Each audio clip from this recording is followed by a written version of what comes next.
Olá pessoal, este é o último assunto do nosso curso de Técnico em Meio Ambiente. Vamos trabalhar com solo, sedimentos e a química ambiental associada com a agricultura. As características do solo são várias, citamos algumas delas. O solo é uma camada finamente dividida de minerais resistentes e materiais orgânicos, que podem favorecer o crescimento das plantas. Também podemos destacar que representa uma mistura de vários minerais, matéria orgânica e água, que são capazes de manter a vida das plantas na superfície terrestre. Por outro lado, o solo representa sistemas abertos que sofrem constante troca de substâncias e energia, e é associado com a atmosfera, a hidrosfera e a biosfera. E outra característica importante, o solo inclui resistência, viabilidade, tamanho de partículas, permeabilidade e o grau de desenvolvimento, a água e o ar do solo. A água, ele representa um meio de transporte que é fundamental para levar nutrientes essenciais de partículas sólidas do solo às plantas através de suas raízes, para as partes mais distantes de sua estrutura. Os efeitos de encharcamento do solo é a redução do PE. O PE é a atividade do fluxo de elétrons que lhe flui num determinado curso, que são através dos agentes redutores orgânicos, por intermediário de catalisadores bacterianos. Portanto, a condição redox do solo tem caráter redutor e o PE do solo pode diminuir, ou seja, você pode estabelecer um pH em equilíbrio com a água e o ar, que está em torno de 3,6 e o pH 7, entre 1 ou menos. Os componentes inorgânicos do solo, elementos mais comuns na crosta terrestre, podem destacar o oxigênio, o silício, o alumínio, ferro, cálcio, sódio, potássio e magnésio, e dentre outros. Por outro lado, existem os minerais formadores por esses elementos. Podemos destacar, por exemplo, o silício e o oxigênio, que constitui a maior fração mineral do solo.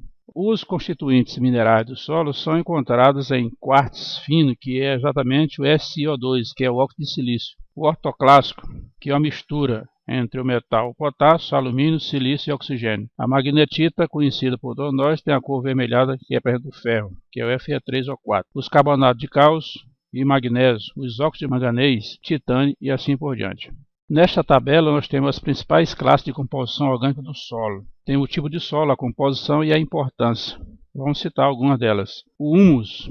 A composição desse tipo de solo representa os resíduos de decomposição de plantas resistentes à degradação, sobretudo com relação ao carbono, o hidrogênio e o oxigênio. Uma importância desse solo são os componentes orgânicos mais abundantes, que podem melhorar a propriedade física do solo, correr a troca de nutrientes e o reservatório de nitrogênio fixado. Óleos, resinas e ceras. Nós temos a composição lipídios extrativos por solventes orgânicos. Em geral, representam uma porcentagem pequena da matéria orgânica do solo. Provoca efeitos negativos nas propriedades físicas do solo ao repelir a água, talvez sejam fitotóxicos. Sacarídeos também. Celulose, amido, hemicelulose, gomas, principais fontes de nutrientes para os micro-organismos do solo, ajudam a estabilizar os agregados do solo. Os compostos orgânicos de nitrogênio é outro exemplo. O nitrogênio ligado ao humus são os aminoácidos, os aminoaçúcares. Esses componentes eles fornecem nitrogênio para a fertilidade do solo. E os compostos de fósforo são os ésteres de fosfato, fosfato de inositol, que é um ácido fitílico derivado, fosfolipídio, e fonte de fosfato para as plantas. O nitrogênio, o fósforo e o potássio do solo são os materiais principais para a agricultura. O nitrogênio orgânico é o principal produto da biodegradação das plantas e animais mortos. Hidrolisa-se a íons-amônia, que é o NH4+, que pode oxidar a nitrato, pela ação das bactérias do solo. A porcentagem em vegetais é baixa, mas é essencialmente para as plantas. No caso do fósforo, a espécie utilizável é o íon ortofosfato. Em geral, a quantidade de fósforo usado como fertilizante, ele é lixiviado, ele é percolado no solo. É pequena, isto é, importante devido à poluição da água e do uso de fertilizante de fósforo. As plantas utilizam quantidade elevada de potássio em fase de crescimento. Esse é um componente essencial para o crescimento das plantas. Ativa algumas enzimas e desempenha papel no equilíbrio aquoso das plantas, também uma propriedade. É essencial na transformação de alguns carboidratos, ocorre transformações da matéria orgânica. O potássio é um dos elementos mais abundantes na crosta terrestre, está em torno de 2,6%. A maior parte desse metal não está disponível para as plantas. Poluição por fertilizantes. Bom, a poluição da água causada pelos deflúvios terrestres agrícolas enriquecidos com nitrogênio, fósforo e potássio. Poluição por fertilizante também pode provocar este enriquecimento desses elementos. Os lagos e reservatórios local se tornam eutróficos devido aos deflúvios. Ocorre a morte da matéria orgânica. Os fertilizantes promovem a proliferação de algas. A decomposição dessas biomassas consome oxigênio. Naturalmente vai diminuir o teor de gás na água e afetar os corpos hídricos. Os poluentes da criação de rebanhos é outro fator. A criação de rebanhos gera quantidades expressivas de poluentes ambientais. O estrume gerado tem DBO elevado e reduz a presença de oxigênio na água, quando introduzido em corpos d'água. A decomposição de dejetos animais pode gerar nitrogênio, que são capazes de contaminar a água com os nitratos tóxicos. O nitrogênio e o fósforo liberado na água pela decomposição de dejetos de rebanho causa sua eutrofização. O óxido nitroso, que é o NO2, que é um agente poluidor na atmosfera, ele é liberado pela decomposição dos dejetos e polui o ar. O metano, que é gerado na degradação anaeróbica, é um poluente de gás estufa. Essa degradação é quando o gado começa a fazer a ruminação. Os pesticidas e seus resíduos no solo. Existem grandes preocupações sobre a inserção de inseticida no solo. Deve obedecer a alguns processos de licenciamento e como também obedecer às regulamentações desse produto. Para isso existe um órgão chamado CONAMA no Brasil que é responsável pelo processo de licenciamento e a regulamentação desses pesticidas. A permanência de pesticidas e produtos de sua degradação com atividade biológica em lavouras plantadas em temporadas anteriores. Porque às vezes você tem uma determinada plantação e você tem efeitos somente após a colheita da plantação. Os efeitos biológicos em ecossistemas terrestres e aquáticos, como a bioacumulação e o transporte ao longo de cadeias alimentares, é outro efeito provocado pela ação dos pesticidas. A contaminação de águas subterrâneas também é um dos fatores. Os efeitos na fertilidade do solo, outro fator importante. O solo recebe grandes quantidades de resíduos. Então, essas quantidades de resíduos podem formar vários compostos, por exemplo, o dióxido de enxofre, que ele é emitido pela queima de combustíveis. O óxido de nitrogênio na atmosfera, convertido em nitrato na atmosfera, o monóxido de carbono convertido em CO2, que é a queima da biomassa ou pela ação das bactérias, fungos no solo. Níveis elevados de chumbo podem ocorrer pela escape de automóveis. Os compostos orgânicos voláteis, que é o COV, por exemplo, benzeno, tolueno, xileno, diclorometano, triclorometano, tricloroetileno, são todos atividades provocadas pela indústria e comércio. O aterro sanitário, ele construído antes das normas e os solventes descartados inadequadamente nos aterros. São esses alguns fatores que podem prejudicar o solo. Mas existe a chamada química verde e a agricultura sustentável. Nesse patamar, a prática da química verde ela pode melhorar a produtividade e, por outro lado, melhorar a sustentabilidade agrícola. Para isso, existem grandes cientistas trabalhando no sentido de encontrar alguns pesticidas que não danifiquem o meio ambiente e nem o solo, e nem a vida na superfície da terra. Existem alguns pesticidas que são de origem natural, que são principalmente as plantas ou as bactérias. São chamados de biopesticidas. Esses biopesticidas têm três categorias. Os pesticidas microbianos, que nós chamamos de células produtoras de substâncias inseticidas, que o nome científico é o Bacillus thuringiensis. Outra categoria, protetores incorporados às plantas. Nesse caso, ocorre uma modificação no DNA, que é gerado pela bactéria desses bacilos. E a última categoria são os pesticidas bioquímicos. Esses pesticidas bioquímicos controlam as pragas e o efeito dele é atóxico. Agora, as vantagens desses biopesticidas. A toxicidade, novamente, menor do que os pesticidas convencionais, porque ele é natural. Outra vantagem, eficiência mesmo em quantidades muito baixas. A terceira vantagem seria a decomposição rápida, não prejudicando o solo e nem o meio ambiente. Agora, por outro lado, existe a contaminação de alimentos. Os alimentos estão sujeitos à contaminação devido à prática agrícola inadequada. Então, a contaminação dos alimentos acontece no campo. Você não tem nenhuma prática que seja adequada para evitar esta contaminação.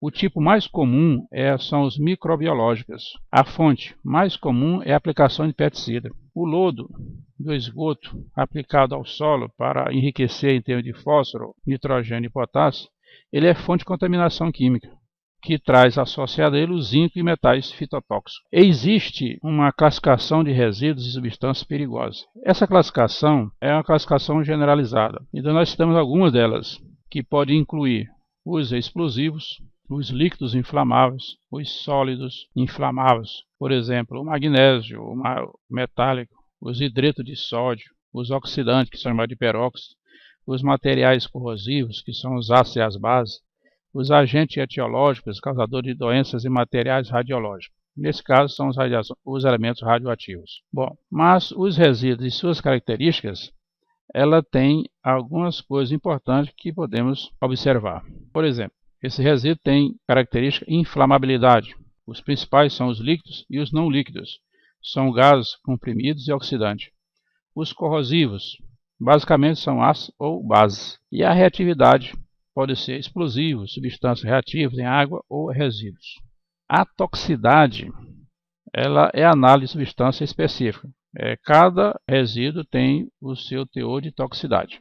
Os resíduos perigosos, existem 3 abordagens, que é a descrição qualitativa por origem, o tipo e constituintes. A classificação por características baseada, sobretudo, em procedimento de testagem. Então, você não vai colocar, por exemplo, um resíduo no meio ambiente se não testar. As concentrações de substâncias perigosas específicas. As fontes dos resíduos, ela é de extrema importância. Por exemplo, cinzas volantes e lodo de lavadoras, produzido na geração de energia por concessionárias. Então, esse é a origem dos resíduos. Os lodos de perfurações por petróleo e gás, que é o caso que está acontecendo lá na Bacia de Santos. Esses lodos devem ser tratados para ser colocados no mar.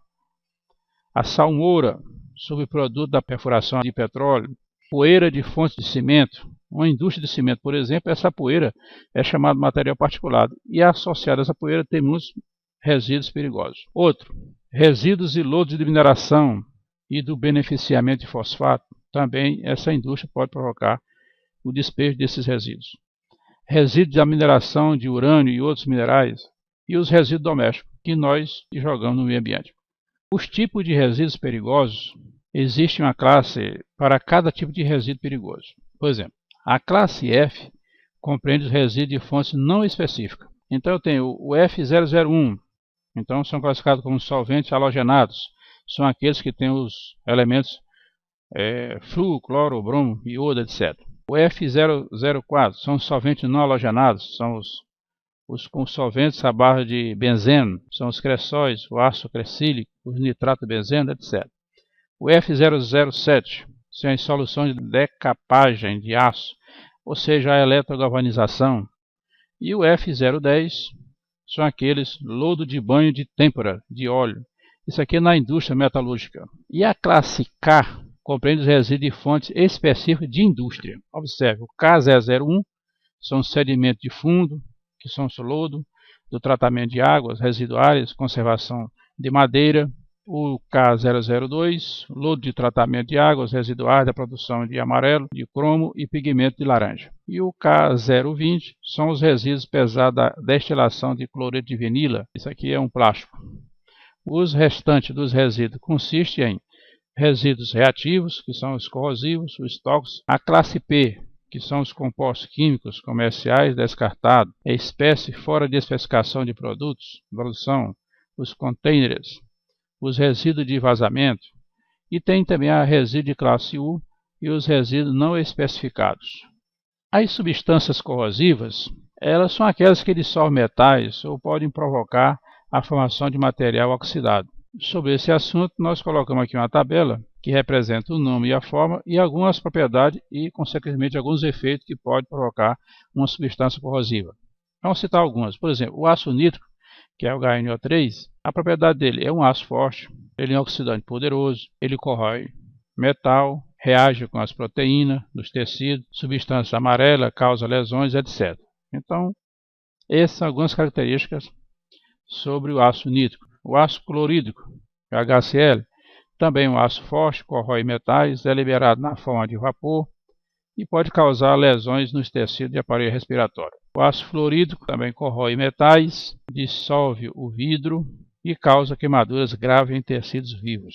Os hidróxidos de metais alcalinos, que é, por exemplo, o hidróxido de sódio, o hidróxido de potássio, é uma base muito forte. Corrói o zinco, o chumbo e o alumínio. Dissolve tecidos e causa queimaduras muito graves. Os óxidos de halogênios, que podem ser com o flúor, o cloro, o bromo, etc., são poderosos irritantes corrosivos que acidificam, oxidam e desidratam tecidos. Então, são algumas substâncias corrosivas e algumas propriedades e efeitos que podem provocar as substâncias.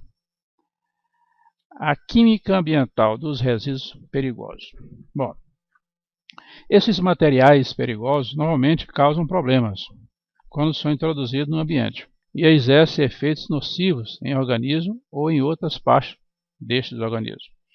Nós colocamos aqui uma figura que representa a origem do resíduo, ele faz um caminho e seu destino e quais são os efeitos que pode provocar. Na antroposfera, você tem a origem e, naturalmente, você pode perguntar, é provocado pela atividade humana. Então, esse resíduo ele é colocado na geosfera, que é no solo, na superfície do solo. A superfície do solo pode levar até a hidrosfera, que são os corpos d'água, os rios, os lagos, o mar. Ocorre a evaporação e, consequentemente, ocorre o transporte desse resíduo. Ele cai na atmosfera. Na atmosfera, esse resíduo sofre algumas reações fotoquímicas e essas reações caem sobre a superfície da Terra novamente, provocando efeito nas plantas, nos seres vivos, na biosfera, etc. Então, este é o ciclo dos resíduos perigosos, que tem origem, transporte, reações, efeito e destino. Bom, outro resíduo também que devemos comentar são os lixo doméstico e comercial. Vamos ver a disposição dele e a minimização. Nesta figura, nós temos a quantidade desse lixo doméstico e comercial em termos de porcentagem. Por exemplo, a cor verde representa o papel e o branco representa os vegetais. Então, observe que eu tenho 25% de resíduos vegetais e tenho 31% de resíduos doméstico e comercial. E aí tem as outras classes. Tem o vidro, tem o plástico, tem os metais, tem os têxteis, borracha, couro e madeira. E, naturalmente, existem outros resíduos que podem ser associados a esta figura. Então, veja que o têxtil, as borrachas, couro e madeira tem em torno de 7%. Os plásticos estão em torno de 11%.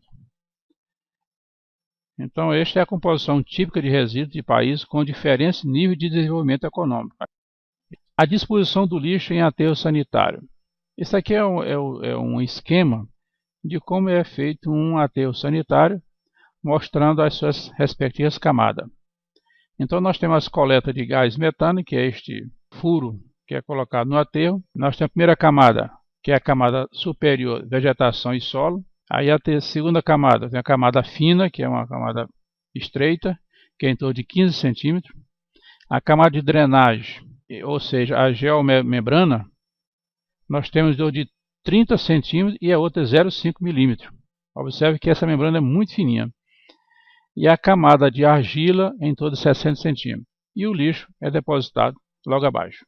Então, esse é um esquema atualizado de 2008 que nós encontramos para mostrar para vocês. As etapas da decomposição do lixo em aterro, ela tem 3 etapas importantes, que é, na primeira, ocorre uma curta, ou seja, uma etapa aeróbica. Isso quer dizer o quê? Que o oxigênio está disponível no lixo. Naturalmente vai fazer aqui oxida os materiais orgânicos, a CO2 e água. e é liberado o calor. Na segunda etapa, que é a fase anaeróbica, onde ocorre a fase ácida, nós temos os gases amônia, o hidrogênio e o dióxido de carbono, e muitos compostos orgânicos degradados. Nessa fase, o pH varia de 5,5 a 6,5, um pH ácido. O chorume, que é um líquido escuro, ele possui alta demanda de oxigênio, ou seja, DBO. Na terceira fase, nós temos o estágio anaeróbico ou metanogênico. Então, é um período de 6 meses a 1 ano. Nessa etapa, o metabolismo das bactérias é muito lento. Então, essas são as 3 etapas importantes sobre a decomposição do lixo em aterro sanitário. A reciclagem de resíduos domiciliares e comerciais, o princípio de gerenciamento de resíduos são ditos sendo os 4 R's, porque todas as 4 palavras começam com a letra R. Por exemplo, reduzir. Reduzir o quê? A quantidade de material usado. É a redução na fonte, na origem. Reusar, ou seja, é o material na forma que eles são formulados. Reciclar, o material para recuperar componentes que possam ser reprocessados. E por último, recuperar, ou seja, o conteúdo energético do material, caso ele não possa ser usado de outra maneira. Os materiais que podem ser reciclados, existem vários. Citamos alguns aqui, os metais, os vidros, papel, plástico, etc. Então os metais são utilizados largamente como matéria-prima em fornos elétricos e voltaicos. Então existe a necessidade de fazer uma reciclagem desses metais. O vidro constitui cerca de 10% do lixo municipal. O vidro também é reciclado. Papel, comumente reciclado a partir do lixo municipal. Essa é a grande fonte que envolve pessoas chamadas catador de lixo. Os plásticos, compostos de uma variedade de materiais poliméricos, e compõem um dos principais constituintes dos resíduos urbanos. Agora, quando possível, a reciclagem e a reutilização devem ser realizadas, porque evita a necessidade de remover resíduos. Eu agradeço a participação de vocês.